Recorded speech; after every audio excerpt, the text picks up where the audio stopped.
il aura fallu 9 mois pour que l'on connaisse la peine de R. Kelly.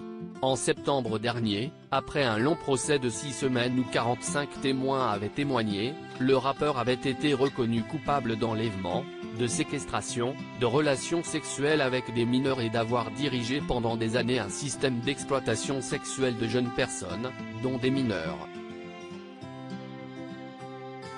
Ce mercredi 29 juin, R. Kelly a été condamné à 30 ans de prison pour avoir ciblé, préparé et exploité des jeunes filles, des garçons et des femmes.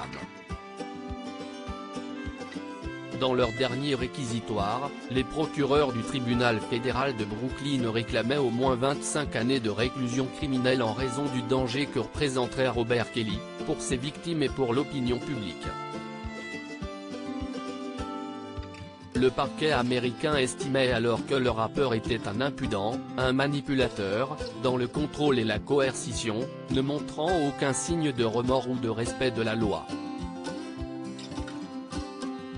Lors du procès médiatique, les procureurs affirmaient que R.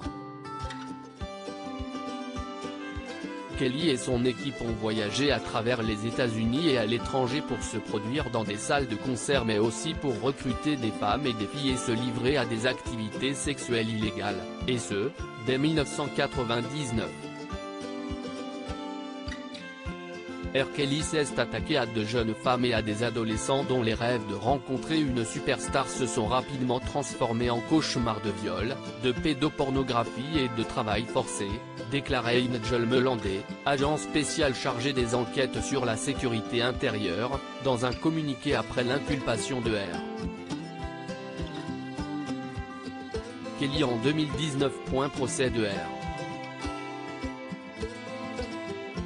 Kelly, justice a été rendue. 9 femmes et 2 hommes avaient accusé l'interprète d'I Believe I Can Fly d'avoir abusé d'eux sexuellement, décrivant des viols, des prises de drogue forcées, des situations d'emprisonnement ou encore des faits de pédopornographie.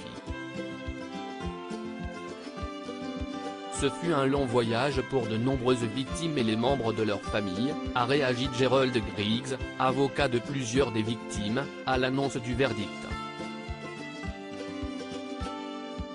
Mes clientes se battent depuis 2017, et d'autres se battent depuis 20 ans. Aujourd'hui, les voix des femmes ont été entendues haut et fort.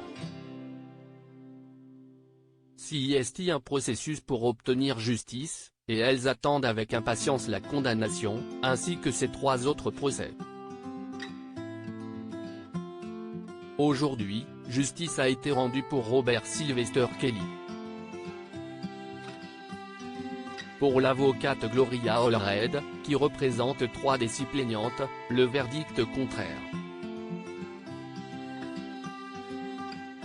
Kelly, qui a toujours fermement nié les faits, doit servir d'exemple pour les stars qui se servent de leur notoriété pour faire de leurs fans des proies.